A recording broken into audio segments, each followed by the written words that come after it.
Dan juga saya ucapkan terima kasih kepada Pak Prabowo. Saya pemilih Bapak. Rizik Syihab nggak pilih Bapak, pilih Anies Baswedan. Dia sok sekarang seolah-olah memilih Bapak. Tidak. Orang kayak gini akan hanya memilih klannya sendiri, sukunya sendiri. Dan juga kepada Baswedan yang lain yang ada di Indonesia. Ya, Al-Irsyad semua. Marilah bersatu dengan tanah air Nusantara ini. Kita kita pun semua kalau dianalisa, seluruh orang Indonesia ini adalah datang dari berbagai suku bangsa di dunia. Maka jangan aneh kalau seseorang dites DNA, maka kelihatan ada Inggris, ada India, ada Afrika, ada apa. Karena memang kita ini dari awal pun adalah dari bangsa yang berbeda-beda Nusantara ini. Tapi oleh Allah dikumpulkan orang-orang yang memiliki kaliber, yang memiliki kualitas keimanan, yang memiliki kualitas kebangsaan, yang memiliki identitas sebagai umat baginda Nabi Muhammad SAW, kumpulkan seolah-olah di Nusantara ini. Maka lihat, silakan Anda pelajari sejarah. Tak satu pun bangsa sehebat Nusantara, walaupun dibandingkan dengan Soviet, dibandingkan dengan Amerika, dibandingkan dengan Arab Saudi. Karena bangsa ini adalah bangsa keturunan raja-raja. Bismillahirrahmanirrahim. Assalamualaikum warahmatullahi wabarakatuh. Sahabat-sahabatku, Arajuan dimanapun kalian berada. Kali ini ada hal yang menarik untuk saya perdengarkan kepada teman-teman sekalian, saudara-saudaraku, sahabat-sahabatku, terkait soal bentuk perlawanan atau mungkin bentuk penolakan kepada kalangan habaib atau hal-hal yang kemudian dianggap keliru yang sering dilakukan oleh kalangan habaib ini, kemudian mendatangkan reaksi yang luar biasa dari masyarakat, baik dari tokoh-tokoh yang kemudian sudah sering kita lihat muncul berseliweran dan memberikan statementnya mereka terkait budaya atau kebiasaan yang dilakukan oleh kalangan habaib ini. Di cuplikan video di konten kali ini saya ingin memperdengarkan, dan ini lumayan cukup panjang ya sahabat-sahabat sekalian. Semoga teman-teman bisa mengikuti dan mendengarkan sampai habis dari Abah Setu. Beliau ini menyampaikan statementnya dia, dan ini lumayan cukup panjang. Ada beberapa konten kreator yang memutar cuplikan videonya cukup panjang.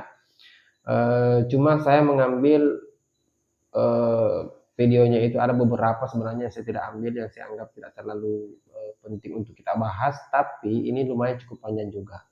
Kenapa saya tidak potong di sebagian video saja? Karena saya anggap semuanya ini penting untuk kita dengarkan supaya kita bisa mengambil sebuah pelajaran dari apa yang disampaikan oleh Abah Setu itu. Kita coba dengarkan dulu sahabat-sahabat sekalian. Setelah itu kita coba diskusikan sedikit apa yang kemudian urgent untuk kita bahas. Kita dengarkan sama-sama ya. Berhentilah sok ikut campur untuk negeri ini, mengatur negeri ini di dalam urusan apapun, termasuk urusan agama. Karena sejarah membuktikan selama sekian puluh tahun, bahkan dari dakwah-dakwah klan Anda, sesungguhnya lebih banyak menyimpangkan agama daripada adalah untuk mengajarkan manusia beragama. Bahkan dari ceramah-ceramah klan Anda, isinya hanyalah penuh kebencian, kemarahan, mengadu domba rakyat Indonesia untuk melawan pada pemerintahnya. Anda hanya merusak persatuan dan kesatuan negeri ini. Negeri ini punya orang-orang yang hebat, orang-orang yang berilmu, yang darahnya mencintai negeri ini. Kita mengerti tentang bangsa ini. Karena kami adalah orang yang budaya timur adalah lebih beradab, lebih mulia daripada bangsa Arab sekalipun. Oleh karena itulah, jangan ajarkan kami kemarahan, jangan ajarkan kami kebencian. Karena negeri ini dibangun dengan cinta. Anda harus paham tentang itu. Jangan bawa-bawa rakyat Indonesia, negeri ini untuk mengikuti dari rencana busuk Anda. Negeri ini tidak cocok dengan khilafah yang Anda tawarkan. Pahamilah wahai sahabatku Pak Rizik Syihab, ya, jangan coba-coba, karena rakyat sekarang sudah sadar khilafah adalah bukan fondasi yang benar di dalam Islam. Maka inilah yang tidak boleh rakyat kita yang penuh dengan cinta, yang penuh dengan budaya, yang sudah memiliki budaya luhur jauh sebelum bangsa Anda datang ke sini. Maka klan kalian tidak cocok hidup di negara ini. Bukan kami ingin mengusir kalian, tetapi tolonglah mengerti, ya. Berhentilah teriak-teriak karena Anda bukan siapa-siapa. Pengangkatan imam besar itu hanyalah oleh pengikut Anda, dan sekarang sudah habis masanya. Malulah, karena malu itu al-haya'u minal iman. Malu itu bagian daripada iman. Jangan tambah rusak negeri ini dengan kerendahan yang akan dipandang rendah kalau kalian masih mengaku Islam. Dan juga jangan pernah coba-coba merusak negara ini yang mencintai Allah dan Rasulnya dengan benar. Mencintai duriat-duriat Rasul yang benar. Karena semuanya adalah mengajarkan ilmu, mengajarkan akhlak, mengajarkan adab. Maka bukan budaya barbar. Bukan budaya adalah perseteruan. Bukan budaya caci maki. Maka inilah, wahai Pak Rizik, sadarlah. Maka marilah kalau masih bisa kita dilakukan kerjasama, adalah kembalilah kalau memang Anda betah di sini. Dan juga wahai kepada klan Baalwi, jangan agung-agungkan Tarim yang kalian agungkan itu. Karena sesungguhnya Tarim tidak memiliki kemuliaan apa-apa. Pahami oleh kalian. Saya malah nggak yakin kalian itu sering main ke Tarim. Karena dari orang-orang yang kita utus ke Tarim, maka justru adalah sebuah negara yang sangat terbelakang. Sebuah kampung yang jauh, hanya isinya kemusyrikan dan khurafat yang ada. Wahai Pak Rizik, sadarlah, kebohongan klan kalian sudah terbongkar. Rencana busuk sudah terbongkar. Diketahui oleh kami semua, rakyat Indonesia sekarang sudah mulai sadar. Karena dari awal perjuangan pun, klan kalian yang mengaku sebagai Habib itu sungguh tidak punya jasa untuk negeri ini. Maka orang yang pertama adalah Utsman bin Yahya. Pak Utsman bin Yahya, ya, adalah merupakan antek Belanda yang utama, bekerja sama dengan Snokkergronje dari awal. Dari awal perjuangan pun tidak ada jasa buat negeri ini. Bahkan Abah sudah membaca dalam kitabnya Pandenberg, Belanda pun kepusingan dengan kalian, dengan akhlak kalian. Sampai mendatangkan Ahmad Sukarti dari Sudan. Karena kalian ini satu klan yang barbar, tidak memiliki etika, tidak punya adab, tidak punya malu. Nah, inilah yang harus disadari juga oleh rakyat Indonesia. Kenapa sekarang merasa sok jagoan? Kenapa merasa sok paling benar? Pernahkah Anda melihat siapa diri Anda itu? Tidak cukupkah kasus-kasus Anda?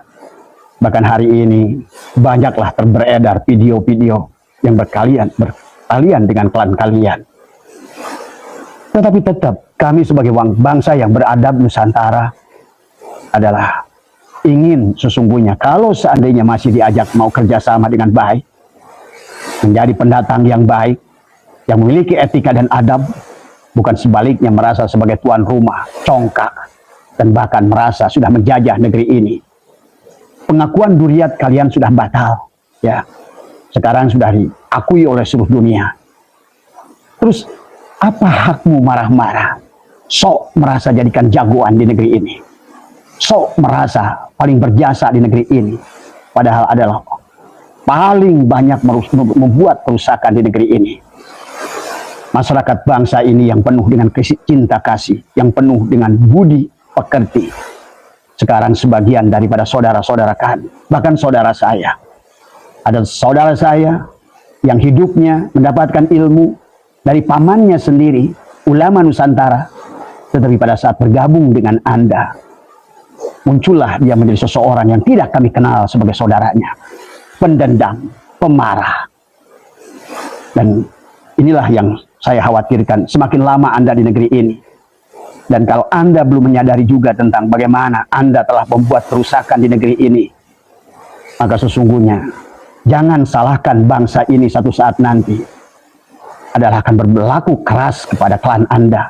Andalah yang mengundangnya, Andalah yang memancingnya. Karena bangsa ini adalah bangsa pemaaf. Bangsa ini adalah bangsa yang penuh adab dan budi pekerti. Telah terjadi kerusakan pada agama karena dakwah klan kalian yang tidak berlandaskan kepada ilmu. Telah terjadi perusakan kepada akidah, kepada tauhid dari klan kalian yang tidak memahami tauhid dengan baik. Dan inilah pada budi pekerti bangsa ini terjadi kerusakan, pada ekonomi terjadi kerusakan karena kegiatan Anda sudah malas bekerja, sudah malas berusaha, hanya mengandalkan nasab untuk nasib, kemudian mendawir rakyat ini. Sudah banyak korbannya dari Nusantara ini. Ini bukan lagi gibah, ini bukan lagi fitnah, tapi ini adalah kenyataan dan fakta yang ada. Demikian pula pada sejarah, selain merusak ekonomi, karena saya pernah bicara dengan seorang jenderal yang dari mulai saat berdirinya FPI dengan segera gerakan radikalnya membuat adalah keonaran-keonaran di mana-mana. Berapa negara harus mengeluarkan biaya hanya untuk mengurus Anda. Dan pada jenderal-jenderal yang masih ada di sebalik mereka karena memanfaatkan keberadaan mereka, berhentilah hari ini. Karena Anda tidak bisa lagi menggunakan kelompok ini. Kelompok ini sudah kelihatan belangnya. Kelompok ini sudah kelihatan palsunya. Kelompok ini sudah kelihatan tidak tahu malunya. Maka oleh karena itu, ditambah lagi kerusakan sejarah dengan mengklaim sejarah seolah-olah berdirinya Nahdlatul Ulama adalah hasil jasanya. Padahal jelas Lutfi bin Yahya telah memalsukan sejarah seolah-olah kakeknya Habib Hashim bin Yahya adalah menjadikan inisiator berdirinya Nahdlatul Ulama. Tapi faktanya 2 tahun kemudian bekerja sama dengan Belanda Anda membuat Robitoh Alawiyah. Yang kemudian Robitoh Alawiyah ini adalah menjadikan seolah-olah adalah akobah yang bisa mensahkan seseorang itu duriat Nabi atau bukan duriat Nabi. Tapi kita sekarang sudah jadi rahasia umum. Ternyata Robitoh Alawiyah hanyalah bisnis nasab, adalah menjual belikan nasab.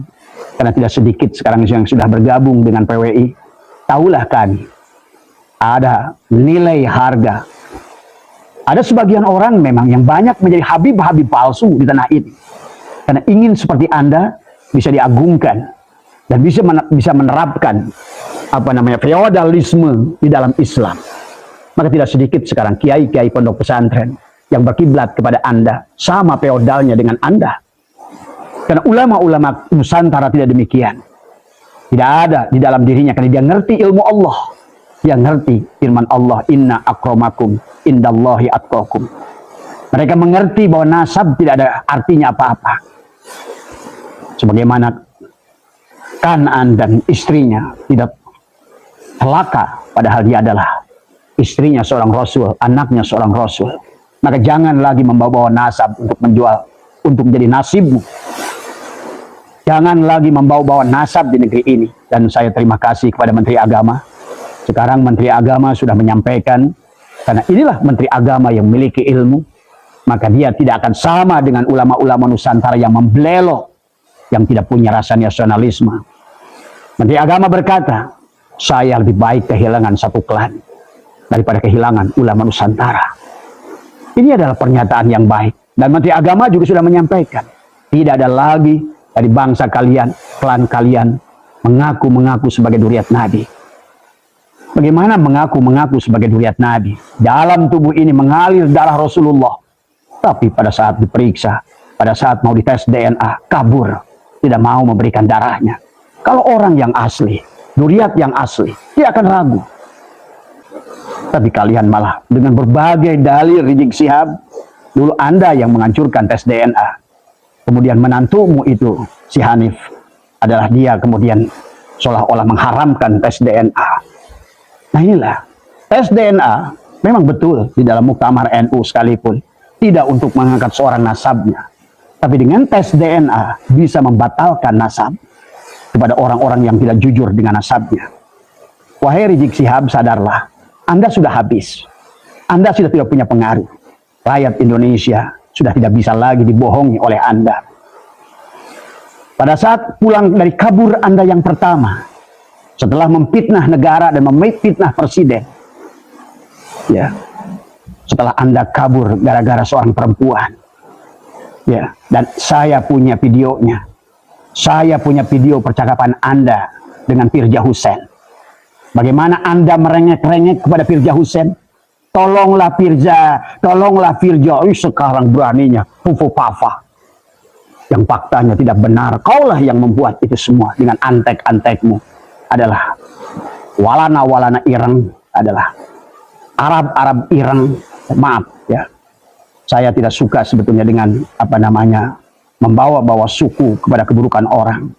Karena dari bangsa manapun, dari suku manapun, orang boleh punya hak mendapatkan kemuliaan di sisi Allah. Tanpa harus memandang darahnya itulah darah mulia, darah ningrat, apalagi darah duriat daripada seorang Rasul. Sungguh adalah bagaimana engkau menisbatkan diri kalian kepada adalah duriat Rasul, tapi sesungguhnya kalianlah yang menghinakan baginda Nabi di negara ini. Saya bertemu dengan orang-orang yang di luar Islam dan mereka merendahkan baginda Nabi gara-gara ulah kalian, sikap kalian, arogan kalian, adab kalian, akhlak kalian sama sekali sedikit pun tidak mencerminkan, jangankan dikaitkan kepada duriah Nabi, kepada orang yang memiliki iman saja. Itulah kenapa al-haya'u minal iman. Malu itu bagian dari iman. Karena iman itu adalah perlandaskan orang yang punya malu. Tapi kalian tidak punya malu dari semua. Menjadi tuan rumah. Menganggap diri kalian aulia. Kalian menganggap bahwa Pulau Jawa adalah milik Tarim. Bahkan sekarang, lebih daripada itu kalian anggap pahlawan-pahlawan kalian palsukan. Di mana-mana. Sejarah kalian belokkan. Padahal silakan Anda berkeliling. Silakan ke Taman Mahlak, makam pahlawan manapun. Apakah di Kalibata, apakah di Semarang, apakah di Jawa Timur, apakah di berbagai pulau. Tak satu pun yang bermarga Habib. Karena memang kalian adalah merupakan begundal dari awal. Kalian hanyalah merupakan orang-orang yang dimanfaatkan oleh Belanda. Justru untuk mengkelabui umat Islam dengan pura-pura sebagai syahid dan syarif. Ya. Sungguhnya Sunan Kordronyo datang ke Indonesia adalah ingin membunuh para syahid dan syahid yang sudah hijrah dari Hijaz karena tadi pengaruhnya orang-orang Hijaz, pengaruhnya daripada orang-orang yang bernafsu ingin mendirikan kerajaan Arab Saudi dengan menghancurkan zuriat Rasulullah. Itulah perjalanan Saud yang pertama bersama Lauren, bersama Muhammad bin Abdul Wahab. Ya. Nah inilah yang kalian hai orang Islam sadarilah tadi semua. Pahamilah. Pada saat kabur yang pertama, engkau masih disambut banyak orang. Engkau bangga. Jutaan manusia dari bandara sampai ini mengikuti Anda. Demikian pula pada saat 212 yang pertama. Bagaimana manusia? Padahal kita tahu siapa mereka. Mereka adalah hanya HTI. Kelompok-kelompok adalah radikal yang ada di Indonesia. Kelompok-kelompok teroris yang ada di Indonesia. Kelompok-kelompok garis keras yang ada di Indonesia. Yang dia tidak mengerti teriaknya itu adalah bukanlah sebuah kebenaran.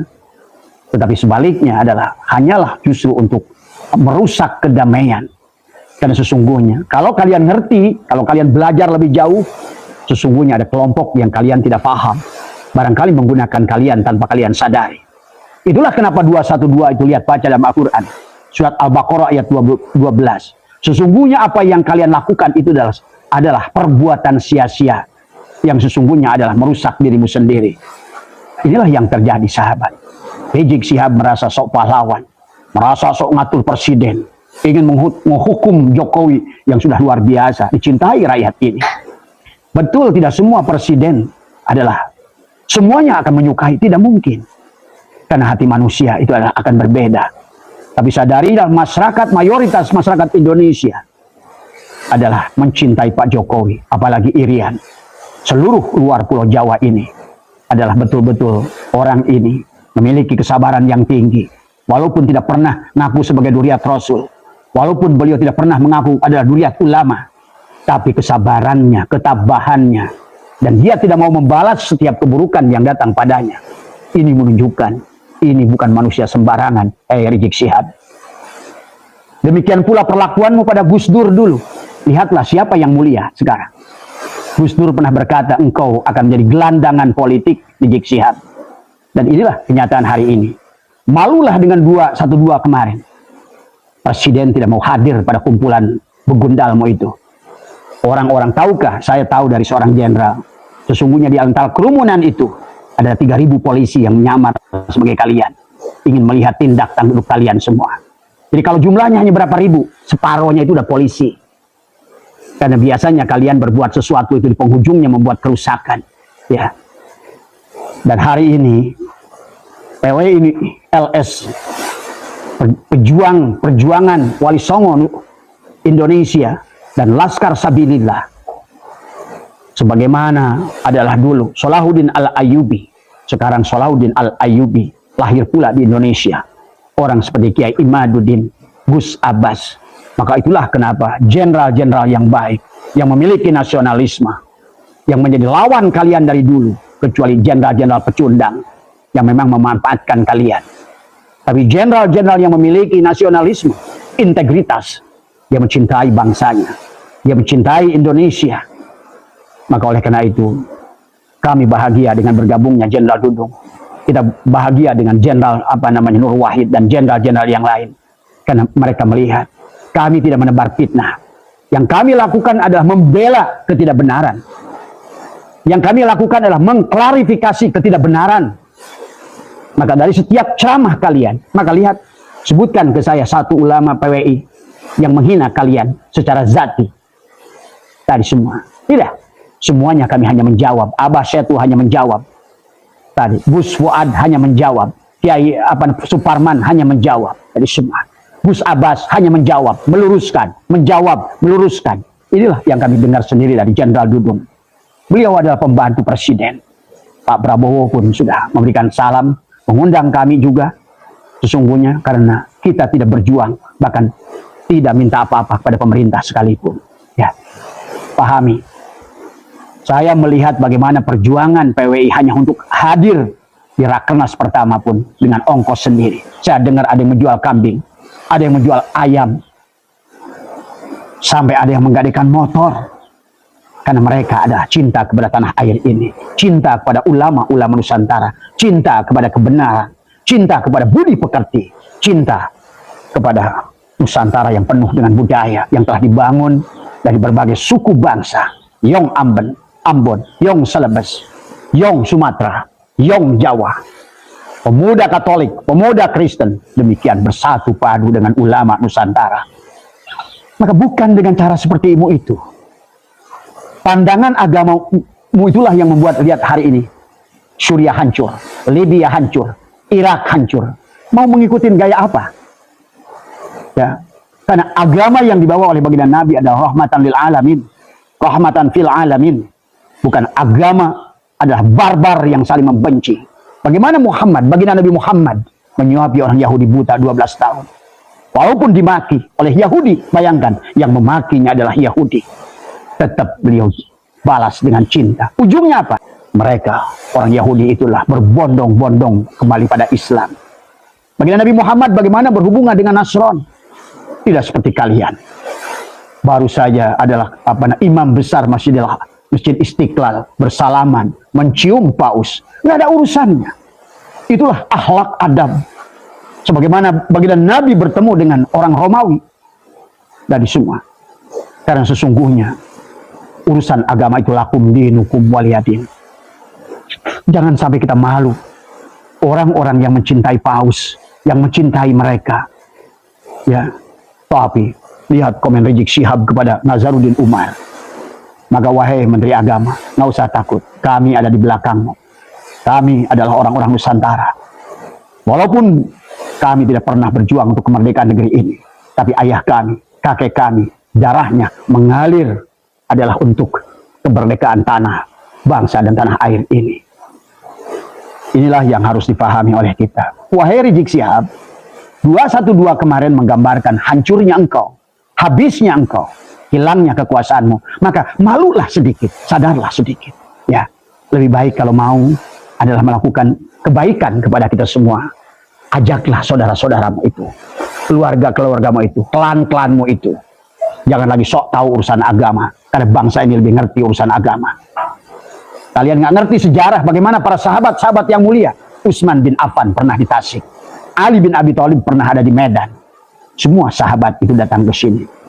Dan ngertikah kamu sesungguhnya ada seorang sahabat asli Jawa Barat, Rakai Santang, ada sahabat Ali bin Abi Thalib, dan juga ada sahabat Rasulullah.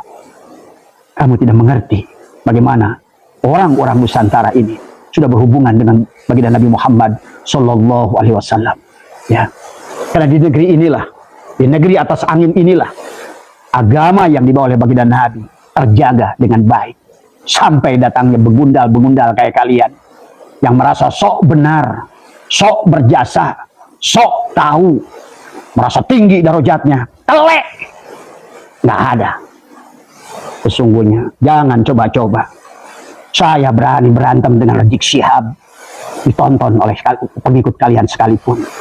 Maaf, di darah saya, ya sedikit pun kecil di mata saya.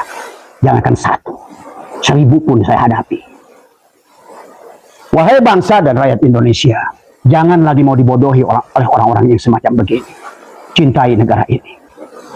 Pelajari sejarah, pelajari kitab-kitab dengan benar, dan jangan mau kita diadu domba. Dan juga saya ucapkan terima kasih kepada Pak Prabowo. Saya pemilih Bapak. Rizik Syihab nggak pilih Bapak, pilih Anies Baswedan. Dia sok sekarang seolah-olah memilih Bapak. Tidak. Orang kayak gini akan hanya memilih klannya sendiri, sukunya sendiri. Dan juga kepada Baswedan yang lain yang ada di Indonesia. Ya, Al-Irsyad semua. Marilah bersatu dengan tanah air Nusantara ini. Kita kita pun semua kalau dianalisa, seluruh orang Indonesia ini adalah datang dari berbagai suku bangsa di dunia. Maka jangan aneh kalau seseorang dites DNA, maka kelihatan ada Inggris, ada India, ada Afrika, ada apa. Karena memang kita ini dari awal pun adalah dari bangsa yang berbeda-beda Nusantara ini. Tapi oleh Allah dikumpulkan orang-orang yang memiliki kaliber, yang memiliki kualitas keimanan, yang memiliki kualitas kebangsaan, yang memiliki identitas sebagai umat baginda Nabi Muhammad SAW, kumpulkan seolah-olah di Nusantara ini. Maka lihat, silakan Anda pelajari sejarah. Tak satu pun bangsa sehebat Nusantara, walaupun dibandingkan dengan Soviet, dibandingkan dengan Amerika, dibandingkan dengan Arab Saudi. Karena bangsa ini adalah bangsa keturunan raja-raja. Baik sahabat-sahabatku, teman-teman, kita sudah mendengarkan sendiri apa yang kemudian disampaikan oleh Abah Seto itu. Banyak hal yang disampaikan dan saya pikir kalau saya bahas poin per poinnya itu terlalu banyak dan akan panjang waktu durasi konten ini ketika saya harus membahas semuanya. Tapi pada dasarnya poin yang bisa saya ambil, poin besar yang bisa saya ambil adalah ini adalah bentuk kejenuhan dari masyarakat. Perlahan masyarakat itu kemudian mulai sadar bahwa gaya dan kemudian hal-hal yang sifatnya dipaksakan oleh kalangan habaib ini justru membuat masyarakat Indonesia, pribumi Indonesia sadar. Baik dari gaya perbudakan yang dilakukan, kemudian provokasi yang keras dilakukan oleh mereka baik untuk melawan pemerintah ataupun melawan kelompok-kelompok yang tidak sepakat sepemahaman dengan mereka. Yang disampaikan oleh Abah Seto itu bahwa kita punya leluhur yang beradab, kita lebih paham persoalan agama dari kiai-kiai kita, dari Andre Guruta, dari para ulama-ulama kita yang terdahulu. Dan para habaib ini dari awal tidak memiliki jasa apa-apa terhadap negara kita. Kok mereka yang sok mengatur urusan politik, urusan ekonomi, urusan budaya yang kemudian diharam-haramkan oleh mereka, pemalsuan sejarah dan lain sebagainya. Dan ini saya pikir adalah bagian akumulasi dari kejengkelan Abah Seto ini sehingga dia membuat video yang cukup panjang menurut saya dan semua yang disampaikan adalah benar. Semoga ini bisa menjadi pembelajaran untuk kita semua dan kemudian bisa mengambil sikap bagaimana sih kita memperlakukan mereka. Jika masih memiliki keinginan untuk berada di Indonesia, ya harusnya mereka tidak perlu marah-marah, harusnya mereka tidak perlu sok mengatur, sok menjadi pahlawan untuk setiap persoalan yang ada. Mungkin itu saya sahabat-sahabat sekalian, untuk konten kali ini durasinya cukup panjang dan silahkan berkomentar jika ada hal yang perlu untuk kita diskusikan sama-sama.